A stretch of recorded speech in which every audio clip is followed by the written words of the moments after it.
and welcome to Building Solid Foundations. I'm your host, Steve Matley. We come to you on KCAA radio all over Southern California on 1050 AM. If you want to check us out and you're not able to see us live, go to the KCAA archives, or better yet, go to one of our streaming channels. Building Solid Foundations channel is on Roku. It's on Amazon Fire. It is on the Android app. You can also catch us on any of a couple of dozen podcast platforms as well, and we show up on YouTube. So check us out anytime you have a chance. And today we are going to be talking with Lori Davis. Lori Davis is a mentor, an entrepreneur, an educator, certified empowerment facilitator, and an author. She comes to us from Alberta, Canada. Started her business at the age of 12. That was her first business to help support her family. She took time out to receive her education and worked 15 years in the public school system, and then left that to pursue entrepreneurial goals, and she's never gone back. That was 38 years ago. She is the founder and CEO of Self-Worth, The Missing Link, a series of over 600 workshops that Lori authored to support others with their healing, learning, personal and professional development. So she is an educator like I am, both in the formal world and the informal world, the business development world. Lori has worked internationally with her products, expanding across all cultures. She serves adults, youth, young children, in the repair and restoration of their self-worth. She's worked virtually since 2002, well ahead of the pandemic trend, 20 years ahead of that, and as well over 25,000 hours delivering her workshops online. Obviously an early adopter. She has been in the broadcasting since 1998 and presently hosts her own television show with the E360 TV 5 days a week. Her last book was a #1 international best-selling compilation book called Ignite the Entrepreneur, where she was invited to submit a chapter alongside with 34 other international entrepreneurs. The book's in its first day reached international status in 8 categories. She is the director of the very first Canadian network of GSFE, that is the Global Society of Female Entrepreneurs. And by the way, you may not have known this, I am a member of the Global Society of Female Entrepreneurs. I guess I'm the token male of the group. Over the years, Lori has accumulated a multitude of awards for her work in the world. Welcome, Lori. It's great to have you on Building Solid Foundations. How are you up in Canada? Well, thank you for that wonderful introduction. And actually, it's quite beautiful here. We've had above zero temperatures now for about 3 weeks. Snow is melting, and really doesn't make me want to go to California right now. Yeah. Well, Canada's a beautiful place. It does obviously have a little more severe winters than we have, especially in Southern California, where severe winter in San Diego is when the temperature drops below 60 degrees and the wind comes up. We all grab our parkas and complain a lot. And then, of course, in the summer, anything over 80 is considered too hot to even exist. So we are definitely weather wimps down here. And we do see a lot of Canadians in the winter down here. We see lots of Canadians, especially like in Palm Springs area. See a lot of Canadians that come down, the snowbirds, yes, and that's a good way to deal with things, is to be where it's nice at different times of the year. You go wherever it's nice at that time and enjoy it. So welcome, Lori. So you are an entrepreneur. So you worked in the public school system, I assume, in Canada. Oh, yes. East Coast. Okay. Many years ago. East Coast of Canada. So in Quebec or in Toronto? No, east on the water. Like Newfoundland? Yeah, Nova Scotia. Nova Scotia, okay. That's my home province. Oh, is it? Okay. So that's close to Anna Green Gables territory? Yes, absolutely. My kids loved that book, and it's like they set that as, life goal mission to visit the place, sort of a thing. Oh, yes. And for their age, in the late 80s, they made an entire television series out of the book that had a big following, and my daughters just absolutely loved that stuff. So. Yeah, so very familiar with that. I've never been there myself. That's on a list of places I would like to go at some point. But and so now you're in basically Western Central Canada, I would say. Yeah, Western. Yes, there's only one province left west, and that's British Columbia. Right. We border on the state of Montana.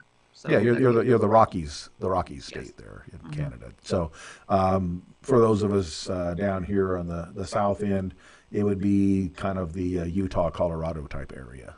Is where that is in Canada, the Rocky Mountains and all the ski resorts, and of course home of the Edmonton Oilers and the Calgary Flames, and from the hockey, and the Calgary Stampede. So that's where that is. So how is you worked in public education? I assume K-12, if that's right. The yes. Elementary schools.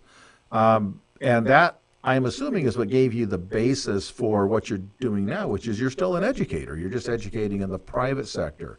So, why did you choose teaching? What led you down that path? Well, actually, I didn't really want to be a teacher. I wanted to be an interior designer. Oh, okay. When you were a woman in the 60s picking a career, you either chose nursing, teaching, or at the best, a hairstylist. And of course, my family didn't have the means or the way to fund that because in order to get a degree back then in interior design, you had to go to Toronto. And this is a long way from home for me. And I got a scholarship to the Nova Scotia Teachers College, and that was my option. So that's where I went. And it wasn't really by choice, it was by design, I guess, because out of there came lots of benefits. And I was saying the irony there is I work right now. I run a construction management program for an architecture college in San Diego. One of the programs they have is interior architecture and design, which is overwhelmingly female students. The vast majority of the interior designers are, in fact, female now that I see. So I guess that's just, we're all, I guess, to some degree, victims of the era in which we come from. That is correct. So, but it worked out. So you went into teaching, and were you teaching like kindergarten, first, third grade, or were you teaching kind of more of the fifth, sixth grade or older kids? Well, I did kindergarten for 6 years, and immediately as soon as I started my career, I wanted to be, I wanted to be the boss. So I started applying for administrative positions, and I was really Okay. young and female in the 70s. And well, that was a no-no. So eventually I did get a position, and they came to me and said, well, if you're going to be the vice principal of the school, you can't be teaching kindergarten. You'll have to move up to grade six. Okay, yeah, at the top grade at that point, Okay. yes. Now, see, I went to public schools in the 70s, and there, I believe all the principals were, in fact, male. However, I was put in a private school, a Catholic school. And in a Catholic school, guess which gender the principal is? They're a nun, right? That's who runs the school. So if you want to be a female teacher in the 70s, you had to join the convent, is how that worked. Well, actually, the two people who ran my school were the janitor and the secretary. That since yeah, the janitor tends to run more things than people know. You Yeah. became very good friends with them. Mhm. Yes, yes. Well, they know where everything is, and the janitor gets you all your supplies. And if you want to have chalk for your chalkboard, you know you got to be in good. Otherwise, someone else gets it. Yeah. Yeah. So you worked in what's You're that? right. It was a great foundation. You were right. It was a great foundation. And if you can so working in college, one thing I learned is I worked at a school where we had just a couple of really fantastic general education instructors at the college. They both had been kindergarten teachers. And I learned if you can teach kindergarteners, you can teach adults because kindergartners do not have very good attention spans. They get distracted by everything and they need to be fully engaged at all times. And guess what? Adults, pretty much the same formula. Yes, that is correct. So if you can teach kindergarten, that's a great foundation for being able to teach anybody in a interpersonal and engaging manner. Kindergartners will let you know very quickly when they're bored with the lesson plan. Okay, so you started that, and then you went into your own private business of teaching. So what prompts that? Why did you decide to? Because usually public education is considered sort of a safe, very steady, solid career. Most people they're good for life as long as they don't do anything really crazy or radical. They can stay there, get a great pension. They get lots of government holidays off and those things. So what makes you go out of there into the high risk world of running your own operation, and all the everything's on you now. Mhm.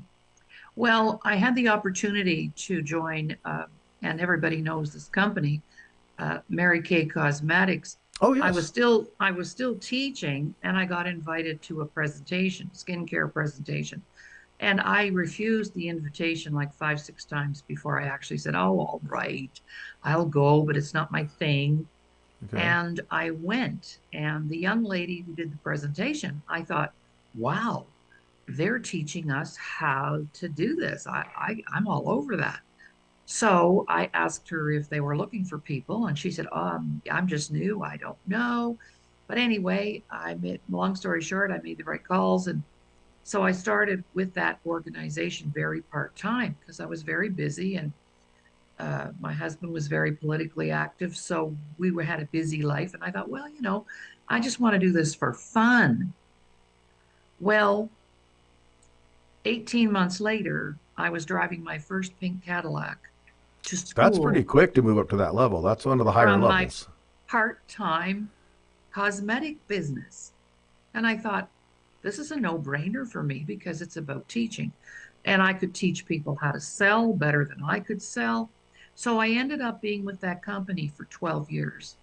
And that's where I acquired a lot of great skills in marketing, selling myself.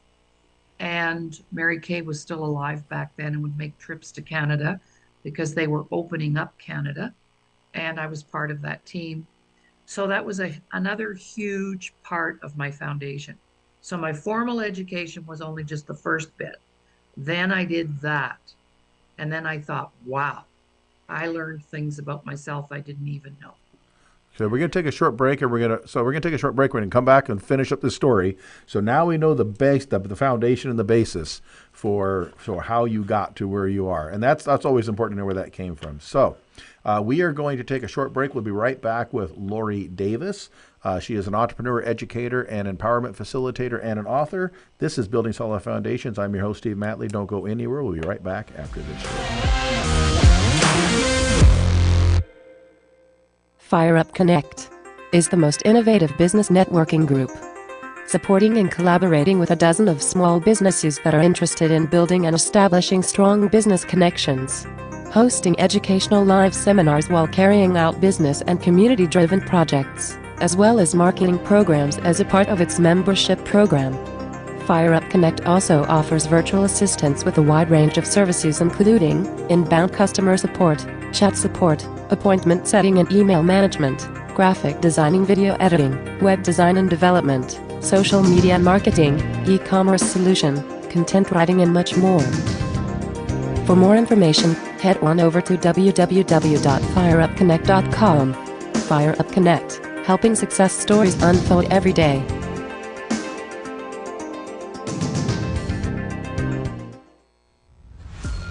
This is Steve Matley. Join me every Thursday at 3 p.m. right here on KCAA for Building Solid Foundations radio talk show. I spent decades as a professional construction manager, business owner, real estate developer, and a college educator, and I enjoy learning new things from other people. We talk a lot about real estate, business, and finance, but we cover a diverse range of other topics as well. Some of the topics we've discussed in the past few months include real estate investing, leadership, higher education, ADUs, marketing using technology, multifamily rental properties, business strategy, entrepreneurship. You never know who may show up or what they may talk about. So join us right here on KCAA for Building Solid Foundations Radio. Hi, this is Jim McLaughlin with Effective Action Consulting, and I've been a member of Fire Up Connect for, probably 3 years now. And what I really like about Fire Up Connect is the unique model that we go through, that we follow, the agenda, so to speak, in the meeting that really has us get engaged and involved with each other in the meetings. It's not that we're individuals, it's that we're all really working together to better ourselves, our businesses, and the community through the projects that we work on. So I'm really grateful to have the opportunity to network with people in this environment, and it's really impacted my business in a big way. So take a look.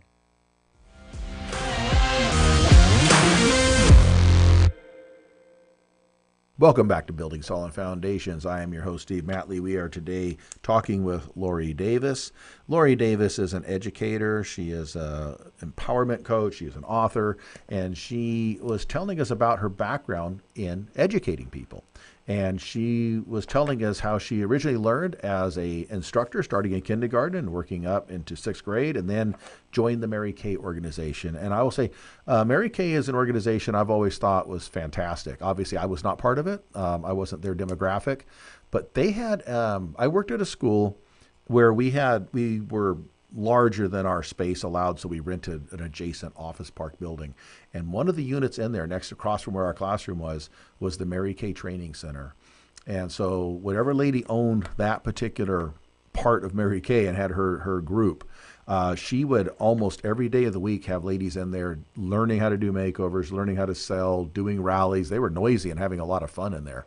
And you'd see all the different people in their different jackets or outfits depending on the rank. And then must have been, I don't know, at least 15 pink Cadillacs parked outside of different shapes and sizes. So obviously she had built herself a really good team, because I know the Cadillac doesn't come until you've achieved pretty well.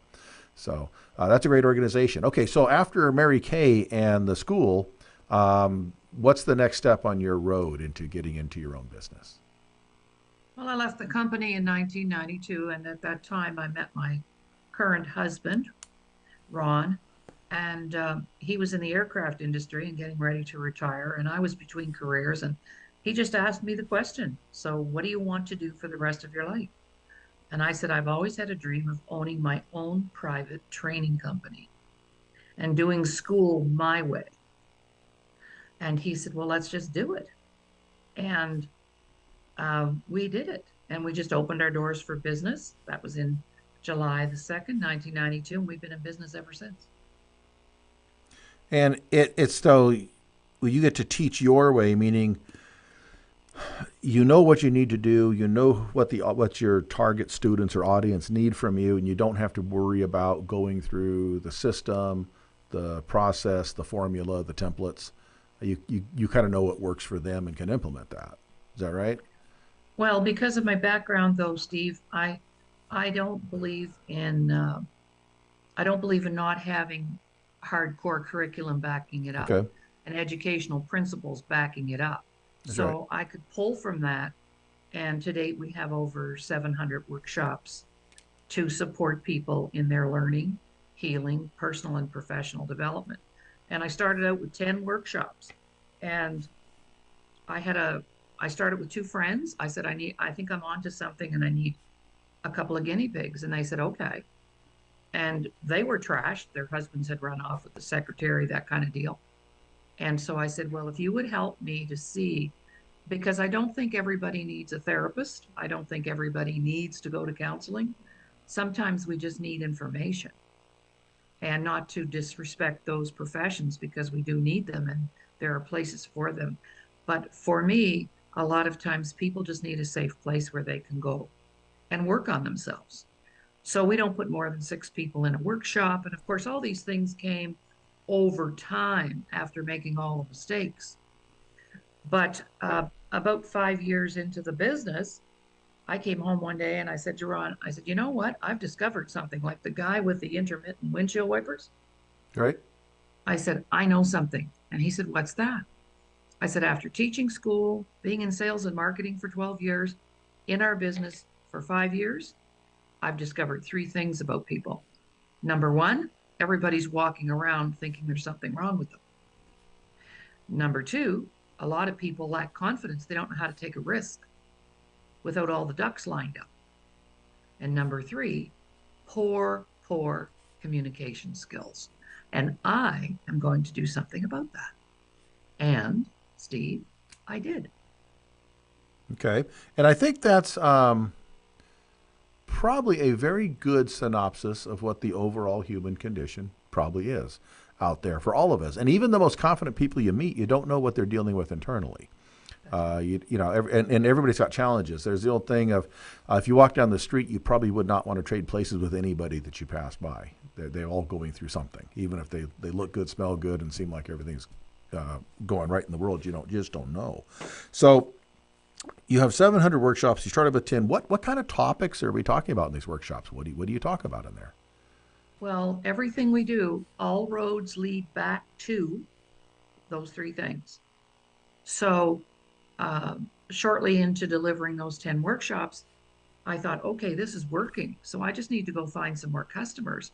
But then I had one of my clients come up to me and say, have you ever thought about developing something for youth? Because they could really use this information and the weekly support. We only do workshops 1 hour at a time. It's not a 3-day seminar where you don't remember anything. after you leave. The success of what we've done has been in the delivery system. And so I said, sure. And then the next thing you know, I have 40 workshops for youth. And Okay. then the next thing is when we were doing that initial core, what we call our core workshops, the two areas that are the most stressful for people, finances and health. So I went back to the drawing board, created 40 workshops in finance and 40 workshops in wellness. And I had some support with professionals to do that. Um, then I realized, wow, trouble in paradise. Couples need a place to go, not with a room full of people. See, the problem is, Steve, a lot of people go to huge gatherings to try to do their personal work. The marriage weekends and those kind of things. Yeah. Doesn't work. You're not going to feel safe. So a Yeah. lot of No, I people, don't think anybody wants to stand up in a room of 100 couples and no, announce how messed up their marriage is. no, no. So we started working with one couple at a time. We call it creating a power couple Okay. because everybody has some, both parties have, takes two to make it, two to break it. We have leadership, huge, beautiful components for leadership. I recently developed 100 workshops for entrepreneurs. My first group that I enrolled in that are now in, they just completed workshop number 87, Wow. never missing a beat because they love it. They're because of the delivery. No more than 6 people in the room. It's like a mastermind group. We've just recently developed a product for worthy Indigenous parenting. So we have a huge Indigenous population here in Canada, and parenting is a huge situation for them. So I just keep evolving and developing as the need arises, but it always comes back to that worthiness. And when I started my work, Steve, I couldn't even find a paper that had been written on self-worth. I couldn't even find a book. It didn't exist. So I Yeah, I had to think create. the earliest book I read that had anything to do with self worth, I believe, was probably Zig Ziglar's "See You at the Top," which was published in the, I want to say, the late '70s. But I don't know how much traction it had back then. That's the first time I'd ever really heard that term, and of course I didn't read it back then. I read it 15 years later, when I was kind of more college aged. At that time it was considered older, but that was the first time I'd ever encountered that. Now, obviously, there was a whole trend that happened following that with the self-esteem movement. But that's the earliest I remember. So when you were doing this, I would say you were on the early end of that. Yes. Yeah. And because of that, a lot of people in the first stages of this didn't even know what I was talking about. See, Right. Zig Ziglar, Mary Kay and Zig Ziglar were very good friends. And Yeah, we they often, went to church together in Dallas. Yes. yeah, Yeah. at our workshops. Now, he would be what we would call a motivational speaker. That's He right. wasn't really someone who supported people, no disrespect here, but his He was a process, sales trainer is really what it was. yeah, Yes. speaker. And a Yeah. speaker isn't the same thing as a coach. I don't That's coach true. anybody. A coach is a totally different set of skills. A teacher is a different set of skills, but a facilitator and a mentor, those are separate levels of skill. Right. And I took some extensive training around that in '94. And I Okay. was the toughest client in the room. Why? Because I'd been a teacher and I was so programmed. I couldn't go to the bathroom after I left teaching and I was out on an appointment. If it was 10:30, I'd look at my watch and say, do you mind? I have to go to the bathroom and have an apple because it's recent. Yeah. Break time. That's right. Yeah, and yeah, we get into our routines and our assumptions of how things should work. Programmable. Yes, the human animal is lives by habit, and there's reasons. There's a lot of research that went into that, but there's the reasons for that. I think is it's less, it's efficient. Our brains are less taxed if we can do things repeatedly. It kind of says, okay, well, I guess this is what we're doing, so we'll just automate that. Kind of like when you're working in a Excel program or something, and you say, you know what, if I just automate this, then the numbers will just do their own thing. It makes it easier. You don't have to keep redoing it. And so our brains do the same thing, although sometimes that works to our benefit, and often that does not work to our benefit. A lot of times we program ourselves the wrong way, and Well, then any we've got kind bad of habits. practice makes perfect. Right. Whether even if you, it's the wrong thing. yeah, yes, we can practice to do all the wrong things and be perfectionists at doing the things the wrong way. And sometimes it's not doing the wrong things; it's just doing them the wrong way. Mhm. So that's a lot of different topics to cover, and I think it's interesting that it seems to fly in the face of a lot of what um, the people that try to teach people how to put together training programs, what they talk about, how they want to do it. Now, you deliver these things in person, or you're delivering things? You said you adapted to online early, right? We always did things in person. So, I'd have a group of ladies around my kitchen table. I made more money around my kitchen table than I could even think about. But in 2002, I had a phone call from a client of mine uh, in British Columbia. Now, I'm on the East Coast, he's on the West Coast, and I had a facilitator there. But he was very high tech, and he phoned me and he said, Lori, there's a new way to deliver information. It's called VoIP, Voice over Internet Protocol. Oh, yes. Now, Steve, I got to tell you, at the time, I had a computer, but I didn't know how to use it. Yeah. We're talking 2002. I had one in the office for admin and so on. So, but I trusted him and I said, so what do I need to do? And he said, well, there's no camera or anything. It's just voice. But the way that you deliver your workshops online would be perfect. So I enrolled with this company in Texas, cost me like $300 a month. That was a lot of money back then to be online. Now, Yeah. what's Zoom? 21 bucks a month? Yeah. Okay, good on us. And 3 months, and I convinced all my facilitators, because I've always had a team, to upgrade their computers, get a computer, because we're going online. This would make us international overnight. And when you lived in my neck of the woods on the East Coast, this was a godsend. Right. So anyway, they did all that, and 3 months later, the company went bankrupt. Oh, wow. Now we don't have the service. I had a group of blind clients at the time, and one of my girls said, did you know that blind people have been using this technology for a long time? We'll go and visit our tech support for the province, and he'll build you a classroom. I said, Great. okay. So we go to see him. He's blind. He was blind at birth, Jim. And he built me a classroom. I could put 15 people in it. That was it. But that suited me perfectly because I only put 6 people in a workshop. Perfect. So we went from We have to take another break, and when we come back, we're going to pick up the story where we left off. We're with Lori Davis. She's talking about early online delivery of educational materials. We're on Building Solid Foundations. I'm your host, Steve Matley. Don't go anywhere. We'll be right back.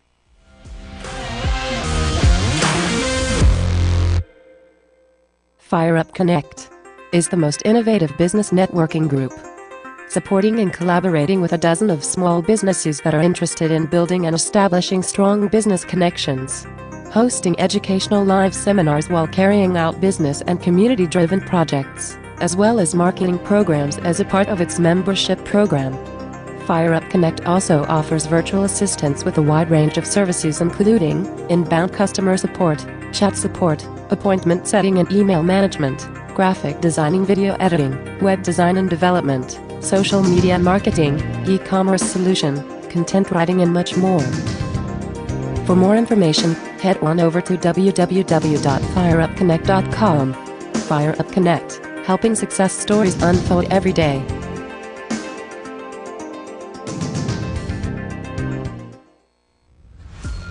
This is Steve Matley. Join me every Thursday at 3 p.m. right here on KCAA for Building Solid Foundations radio talk show.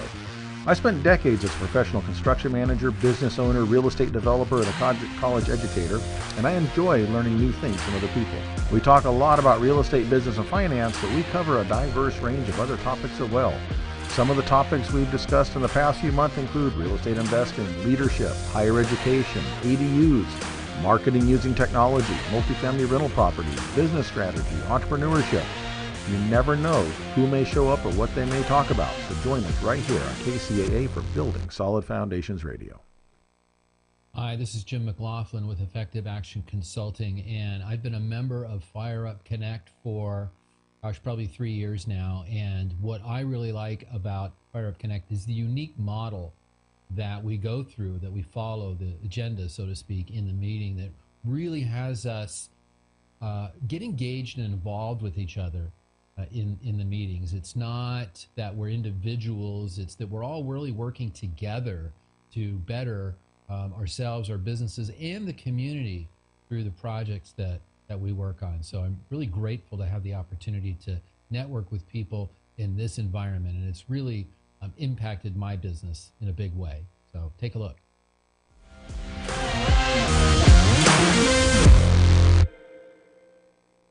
Welcome back to Building Solid Foundations. I'm your host, Steve Matley. We are with Lori Davis. She's coming to us today from Alberta, Canada. We've been talking about her journey through education and then sales training and into her creating her own enterprise, where she was identifying the needs of people and how to create an education program to solve those issues, to solve what are people's deepest needs that they need to be met. And she listed a lot of different topics that she covers, and all of those are things that seem pretty universally applicable. So when we left off before the break, she was explaining her adventure online involved early adoption of an online learning management system that ended up disappearing, and how her blind clients who had been using that technology for a long time hooked her up with someone that could design it. So he designed for you a virtual classroom that could hold up to 15 students. And so take us from there. Well, we did that for a while, and it was quite expensive, and I got that. But eventually, the first companies started to emerge where you could have a subscription and get online. And so when COVID hit and this whole Zoom thing happened, this was old hat for us. This wasn't anything new. And back in the day, when the camera was not available, that's actually when we attracted our male clientele, because there was anonymity in that. And so men started coming to do their work and grow professionally and personally. Because let's face it, Steve, if there's no camera and I need to have a little breakdown, or I'm getting, there's no embarrassment or live circles or whatever. So that was a blessing for us. And then it's just been forwardly mobile since then. And it certainly cut back on our expenses drastically. Back in the day, I no longer had to rent hotel rooms and office space and so on. So we've had the benefit of online for 20 years. It'll be 21 years in April. Yeah, and that's well ahead of most online platforms out there, including most of the major universities, colleges, and school systems. Oh, yes. Well ahead of the curve on that. And it is a way to get to people that you normally could not get to. And if you have a valuable service and it relies strictly on in-person, this is what Amazon and eBay figured out. If you have to have people go to the store to buy things, you're limited to the people that live in a drivable distance. And if you open that up to anybody with a computer, then all of a sudden the world's your oyster. You have to ship it. And you don't have to ship things. You're delivering learning. So you don't even have the second step of trying to find out how to ship a product. So, well, we did, it's getting less and less, but for years we shipped workbooks and product. And my first international client was a group of people from Taiwan. Dr. John Lin, psychiatrist, he put all of his professional staff into my workshops. And I ended up actually going there for 2 weeks. This was in 2007, to train them up so they could deliver the program. And that was our first translation. Our core empowerment program was translated then into Chinese. So that was our first language transfer. And that's 7 years after, only 5 years after being online. So then the next step was, it's been translated into Spanish and German and French. And it just really expanded that whole opportunity for us. But now we're digitizing all of our workbooks so we can just send them out digitally, because shipping went up 230% during COVID. yes. And we didn't want to put that cost on our clients anymore. Well, yeah, and you can deliver things in a PDF format to anybody yes, nowadays. Absolutely. Yes, absolutely. Right. Yeah, and that's what my model shifted a little bit too. Now my business is very different. I work in education, But my real business is I do real estate development projects You do what? and real estate development projects Okay. all over the place. And one thing I would do is we have to raise capital, so I'd have these investor packages, and then when we getting ready to sell the projects Yeah. when they're done to a developer, then we have to put together packages, for the property and what we've done. And especially with the investors, I would always meet face to face with them. I talk with them. We Yeah. meet. I give them a booklet, the whole thing. And obviously, Yeah. in the pandemic, we could not do that. No. And so we were forced to do everything remotely. And now the idea of printing one up and sending it out just doesn't make any sense to me. No, When I know. I can put I it in a know. PDF and send it out, and you've got your information. If you want to meet me face to face, we'll set something up. But Yes. there's really no need to. I can Zoom, I can Teams, Yes. I can do Absolutely. whatever. Yeah, I can even FaceTime you, whatever on the phone. Absolutely. So if you want to look at me, and I get that because a lot of times in my business they want to look at me in the eyes Yeah. while I'm talking to them, which I don't blame them. So, but we can do that now. Education wise, and here's it's because you were in this so much earlier than most people. The school I work at is primarily architecture and design. I run probably the only non-design based program because I run construction management, which is like a business discipline. But they had a real issue with how to go on. We were forced to go online, and this was faculty. A lot of the faculty were of the idea that you cannot possibly teach architecture online. You have to be in the studio. You have to be in the collaborative environment. You have to be where everybody's standing around critiquing the plans and putting their 2 cents in.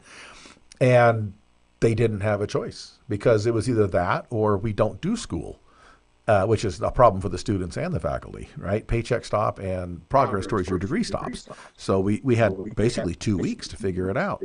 And all of a sudden, okay, well, there's Teams and there's Zoom and there's Miro and there's all these different applications that allow us to do this. And there's applications where you can put a document up and people in different places electronically can at the same time be in it.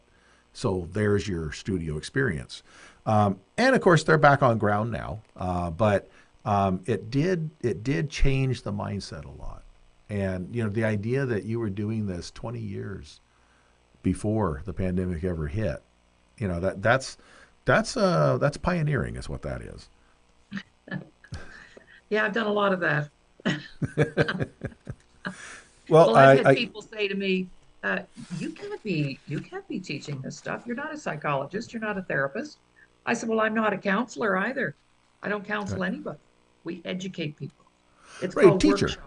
Yeah, it's a I teacher, have yeah. credentials to teach. So that's what we do. That's right. That's right. And I have taught subjects that I don't have a doctorate degree in. It doesn't mean I No. can't learn the information, assimilate the information, and pass it on to other people. Yeah. Yeah. Yeah. So yes, It- and I created that too. I duplicated, I have duplicated myself. I've always had a team of facilitators that I certify to teach my stuff.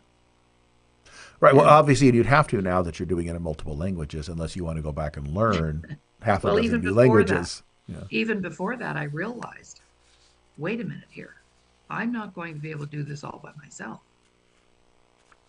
Right. You know, And especially I with the small groups you have. You have these Yeah. cohorts of 1 to 6 people. You obviously could not scale that if you were doing everything. No. But my first group, Steve, you know how you do, if you're going to mess up, do it with a small group of people. That's so it doesn't ruin your reputation. But my first group started with 2 friends. 6 weeks later, I had 28 people come into my little postage stamp office for the workshops because they kept bringing people. Okay. So And your friends had a I good thought, experience then. this isn't going to work. You can't do your work in a room full of 28 people. So that's how we scaled it down eventually. But anyway, trial by error. Right. Right. And you got to figure those things out. And when you're doing a lot of the topics that you're getting into, I think you have to find that sweet spot of, okay, this is enough people to create conversation, dialogue, and exchange of ideas, but it's not so many people that people don't want to share.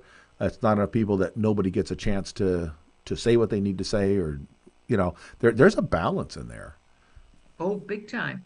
And when you go to, let's say we go to a speaker or we go to a seminar or workshop and there are 500 people in the room and it's a lecture setting, the retention rate there is only 2% of implementation. So you don't really learn anything if you don't implement it.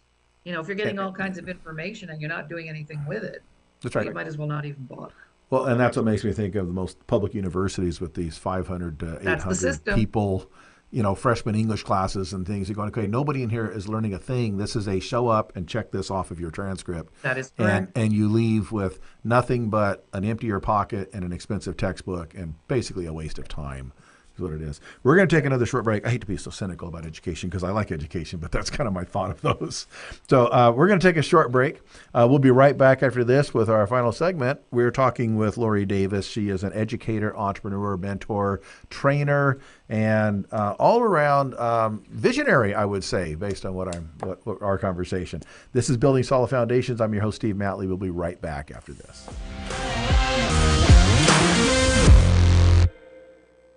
FireUp Connect is the most innovative business networking group, supporting and collaborating with a dozen of small businesses that are interested in building and establishing strong business connections, hosting educational live seminars while carrying out business and community-driven projects, as well as marketing programs as a part of its membership program. FireUp Connect also offers virtual assistance with a wide range of services including inbound customer support, chat support, appointment setting and email management, graphic designing, video editing, web design and development, social media marketing, e-commerce solution, content writing and much more. For more information, head on over to www.fireupconnect.com. FireUp Connect, helping success stories unfold every day.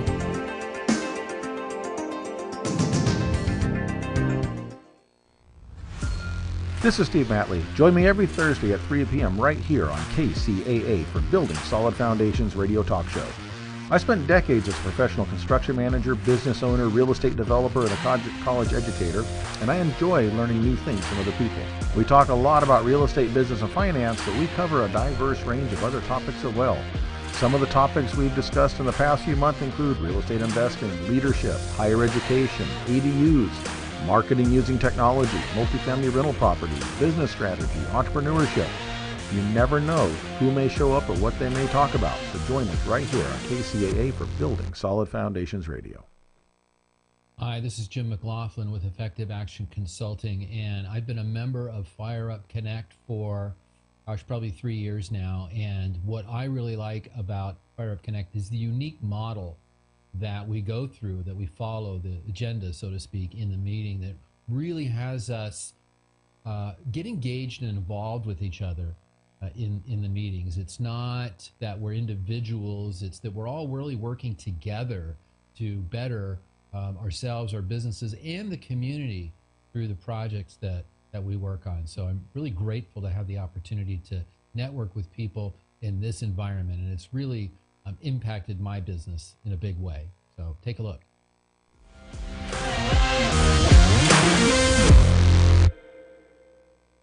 Welcome back to Building Solid Foundations. This is Steve Matley. We are on KCAA 1050 AM. We're wrapping up with Lori Davis. She is an educator, a mentor, a trainer, an author, and a long list of other things out of Canada. It's just been a fascinating conversation with her. And Lori, we've been talking about your background, how you got into this, what you do in your company, a lot of the innovative, truly innovative things you were doing. People now wouldn't think they're innovative, but they truly were when you started them.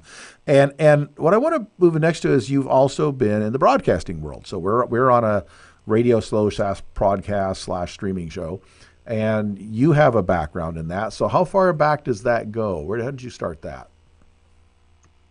My first show, 1998, my sister said to me, you should be on the air with that voice. And I went, yeah, right. You know how sometimes other people see things in you? I said, oh, I've got time for that. Like, really? Anyway, she said, yeah, and I know exactly where you need to go. Chum Radio, the largest national chain of radio stations in Canada. They're doing a live golf show. They're looking for somebody to promote the golfers, help to encourage them. It's a 3-minute speech, 3-minute gig. I said, I've never played a game of golf in my life. Anyway, I got the gig. I drove an hour. Back then it was mainstream. You had to go to the studio and everything. And I got on there for 3 minutes and would drive home. I did that for 6 months. Loved it. Wow. Then they said, hey, they're looking for a talk show host on Sunday night. You'd be great. You should put a proposal in. I put the proposal in and I got it. And that was the beginning of my broadcasting. Mainstream radio, I've done internet platforms. If I went on to a native reservation and they had a radio station, I do a show. And of course, that led to, I was always a big fan of Larry King and great interviewers, and I really mentored with that. So, yes, I've been broadcasting for about 25 years now. Okay, and that goes back a long way. And obviously, radio has changed a lot in that 25 Oh, years. yes. It's a very different world. And you mentioned Larry King. He was radio, but he was also television. He was very early on the cable systems when those That's were right. brand new. He was one of the people that you'd see on the cable when nobody was really watching cable yet. But he Right. was there, and he made a name for himself and a huge reputation, and talked to anybody and everybody you'd ever think was interesting to talk to. Mhm. I liked his style. Yeah, he was very good. He wasn't flashy, and he really tried to make sure that every one of his guests was highlighted the best possible way, even if they were a personality that had a little bit of animosity around them. He was always very congenial and tried to Questionable. put him in the best light. Yeah. Yes. So it's been a joy. Right. Do Okay. that for Great. fun. Yeah. And do you still do any? I mean, obviously you appear on this show, but I'm sure you are a guest. But do you still do any of your own podcasting or radio shows? Oh, yes, I do. Yeah. I broadcast 5 days a week. Oh, you I okay? have Great. an online internet television show. And what? Yes. Okay. And which show is that? I'm affiliated with E360 TV, and it's called The Okay. Lori Davis Show. Oh yeah, we actually So that was people right, can we go said in that. and check it out. I've got about probably 150 episodes in there right now, Okay. archived. Mhm. And I interview Okay. all different kinds of people. I do panels. Sometimes I do a solo show if it's something I want to talk about. Okay. So I cross those borders so that my viewers have a variety of, it's not really canned per se. So Right. I have discussions, not, I don't do formal interviews anymore. Right. That's kind of how I approach things too, as you can tell. I'm a, let me know what topics we want to discuss, and then let's approach it like we're just having a conversation over coffee. And there's a lot of people eavesdropping. Yeah. Right. Yeah. Let it kind of flow organic. I appreciate the organic conversations. And one reason I started this show is I just wanted to talk to people I thought were interesting people to talk to. And it's a way to do it. And if other people listen in and that we get to share it with them, that's great. That's wonderful. But it's really because I like learning things from different people and Right. meeting interesting people. Well, back in the day with Chum, you weren't allowed on the air unless you took their very formal broadcasting training. So there was another opportunity for me that I had that supported me with that. And I just always have used it. See, and that was before online. So 1998, I'm broadcasting and I'm learning the ropes and everything. And then 2002, that VoIP became available. So it was a natural step for me to go there. And now I actually have a workshop I do called Powerhouse Podcasting, and I teach people broadcasting protocol. Mhm. Okay, so that adds another workshop. So pretty much anything can be a workshop if it's something that there's a people that want to learn. As long as the person delivering the workshop has the credibility, I'm okay Right. with that. Right. Okay. Now, you and I are both members of a group called GSFE, which Mhm. most people, when I tell them that, they're surprised because it is the Global Society of Female Entrepreneurs. And it is, as far as I know, almost all female it's international. There's groups, it was started by Robbie Motter, who is a dear friend, wonderful person. She lives in California, but she has these groups, and they're all over the U.S. They're in Canada, and then across the country. I actually traveled with a group of them to the UK in December, where they launched 2 chapters in the London area. And I think it's a great organization where they reach out. Their goal is to do, I guess, on a little more of a networking and social scale, a lot of what you do, which is to help teach and empower women entrepreneurs to be better at their business. Yes, and I was the first Canadian to join the organization. And we actually officially made the organization international when Robbie approached me about opening up a network here in Canada, and would I take the lead on that? And I said I certainly would. So that was about a year ago. and we're working to build the Canadian chapter. So we officially on paper made the organization international, which I'm really excited about. Right. And I was invited to go along. No, I wasn't a member, but Robbie has done so much stuff, and she was one of the biggest supporters of the events we did when I was the president of a nonprofit group. She'd bring people out and really support us. And so, I asked her, I said, well, instead of just going along, I'm happy to, pay the dues, be a member and be a part of this thing if you'll let me. I understand if it's, she said, oh, it's not just for women. It's open to everybody. We just focus on women. I said, that's fine with me. So I joined up with that because I would support Robbie in pretty much anything she did. She's an amazing person. Yeah. So we're running out of time. I want to thank you, Lori, for being on our show. If you want to check out Lori, go to E360 TV, check out the Lori Davis Show, find out what she has to offer. Do you have a website for your curriculum if people want to sign up? Actually, I've just revamped my whole site, but our website is selfworththemissinglink.com. Okay. And we've had that site for years, but we're doing huge upgrades right now. Fantastic. So you want to check out Lori Davis, find out what she has to offer, check out her programs. And if you need anything, you can also go to the Lori Davis Show at gmail.com to email her, the Lori Davis Show at gmail.com. This is Building Solid Foundations. I'm your host, Steve Matley. And until next week, go do something different this week.